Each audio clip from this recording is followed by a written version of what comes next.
guy's a lot of fun to listen to. And if you're not listening to this program, this station, The Chuck Oliver Show, is he loves college football as much as we do.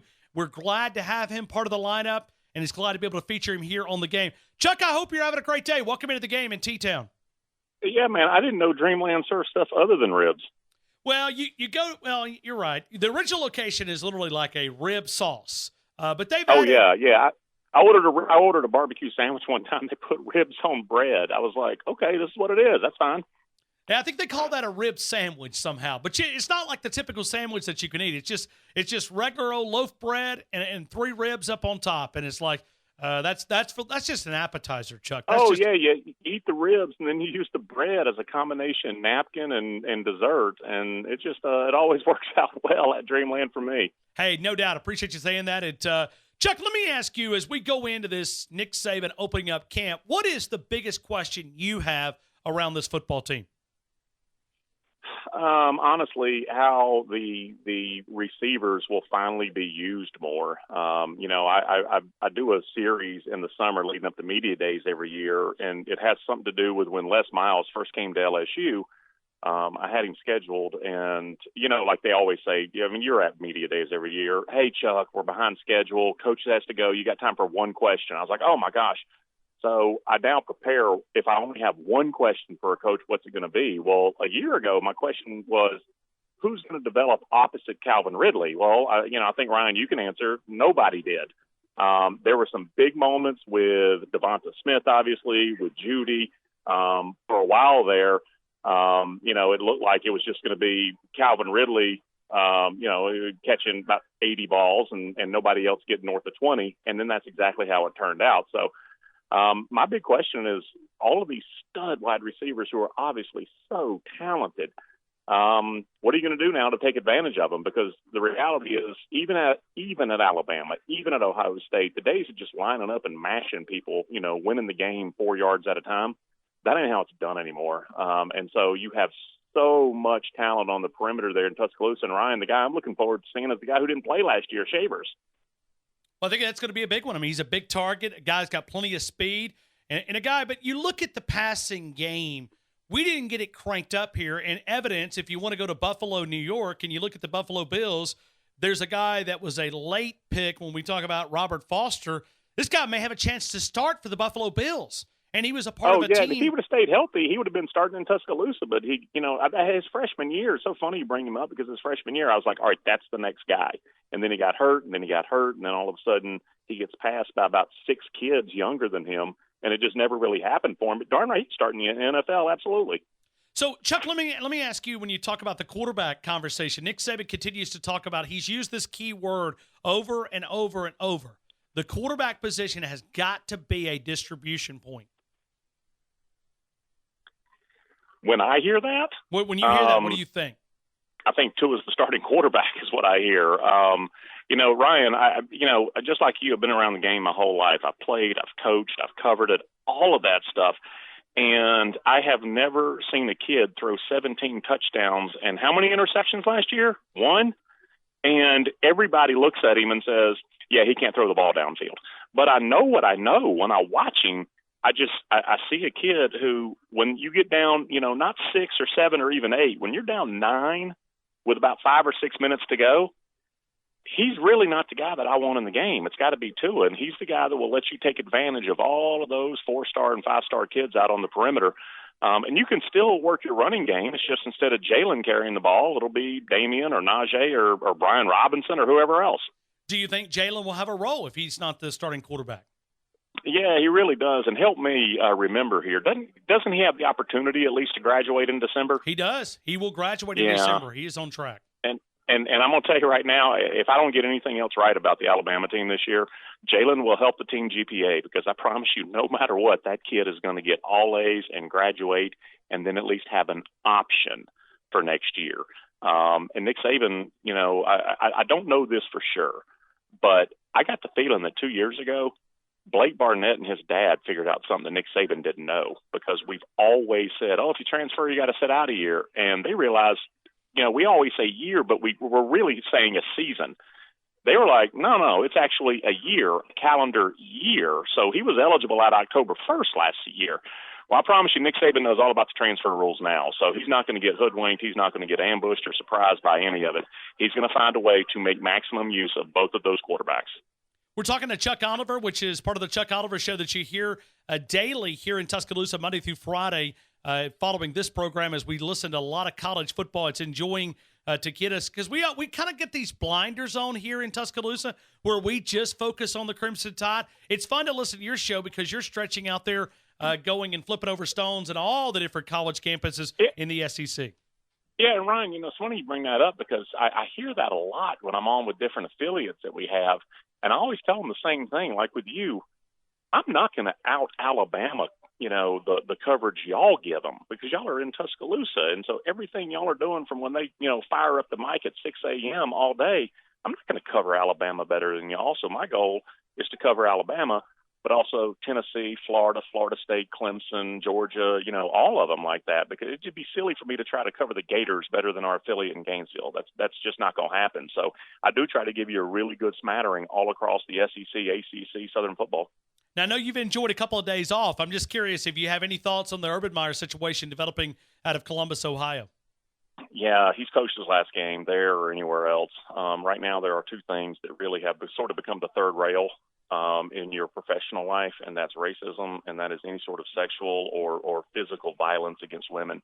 And here is the truth, all right? And this ain't an opinion. This is a fact. There's a woman who got beat up more than she already had been beaten up because Urban Meyer decided to cover up for an Ohio State legend's grandson. That's it. There's no more explanation needed to that. And with that on his hands, you cannot have him as coach. Now, funny thing is that, I talked to a buddy of mine that's there in Tuscaloosa a couple of years ago. If you remember when Brent Callaway got suspended? Oh, I sure do. Sure. And he said suspended indefinitely was the verbiage, because my guy texted me. He's like, as long as I've known Nick, not one player he has ever suspended indefinitely has come off of that. They're all either going to get dismissed or they're going to transfer or whatever. It's the same thing. You ever heard a coach put on administrative leave where it wasn't just a legal maneuvering to then later fire him? I can't think of one that I've ever seen come off of administrative leave. So do you think this damages him long term? I mean, do you think he can rebound and get a coaching job in 2019, or you think this guy's going to have to sit it out for a while? Nope. No, I think he's done. Would you hire him? And even, it's even like with Hugh Freeze. Hugh Freeze had all kinds of stink on him when he got fired, but essentially all he was doing was, using the company credit card and the company plane to travel around and meet mistresses and people in massage parlors and things. You can recover from that, and you got to drag your poor wife up there with you, and you got to put her through that. You can apologize and cry a little bit, and then you can get hired again. You can't get hired again if, because of you, a woman kept getting beat up. And honestly, Ryan, doesn't this go back to 2009 in Gainesville? It sure does. Brett McMurphy told us yesterday it did. All right, so because Urban Meyer chose to cover up for this guy for 9 years. Oh, but you have to sit out for a year. Bobby Petrino, he was on a motorcycle, all right? That was between him, his wife, and Jeff Long. Sit out a year, go to Western Kentucky, boom, now you're back in the big time. That ain't what we're talking about here. Chuck, let me spend a little time talking about the Dogs that you're very close to with your show originating out of Atlanta. You do other radio obligations there on 680. Let me ask you about Kirby Smart. In this short time, how much has he over-exceeded your expectations, and what are you expecting this year? Well, the second one I'll answer. They're going to win the East. We're all everybody, myself included, we're all looking, hey, September 8th, if, South Carolina can win that day, we got a race. South Carolina's not going to win that day. This is still a line of scrimmage game, and it's a line of scrimmage conference. And Muschamp has done a real good job there in Columbia. But, they've improved their recruiting every year for the past 3 years, and they've still lost ground on Georgia. So it's not like, everybody's, well, they're going to be so much better this year. Yeah, they'll be better. And Georgia's going to be even more better than they were. So that's done, and their season will come down to a 60-minute contest at MBS there in Atlanta. The trip to Baton Rouge, I don't know. I guess that's supposed to be tricky. But, what I know. Were you at the Alabama-LSU game in 2011? Oh, sure. I was on the sidelines. Okay. And matter of fact, Urban Meyer was standing right behind me, too, because he was watching volleyball. I think he was, or at least that's what I was told. Well, that night, Thorold Simon was probably the 8th or ninth defensive back on their depth chart. Ryan, he started in a Super Bowl 4 years later, okay? That's what LSU was.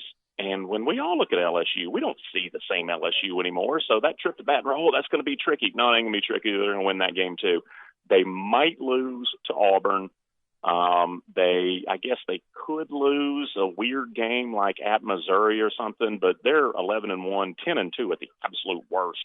And they're in Atlanta. And so, I mean, who knows what, in a one-game scenario what happens, but that's what's going to happen in the East. We're talking to Chuck Oliver. Chuck, the final question. Let's talk about the team that's inside the state other than the University of Alabama. Let's go to the Auburn Tigers. We know a lot about their offensive line, but can that really prevent them from being a competitor in the SEC West? Yeah, a bad offensive line can undo everything. And here's the funny thing is that, if you lined up, Chuck, here are all the different parts of a football team. You get to pick in order what you have squared away. First to be quarterback. Second would be defensive line. Auburn, check those boxes, man. I think Jarrett Stidham's the best quarterback in the SEC. I think their defensive line is going to be the best defensive line in the SEC.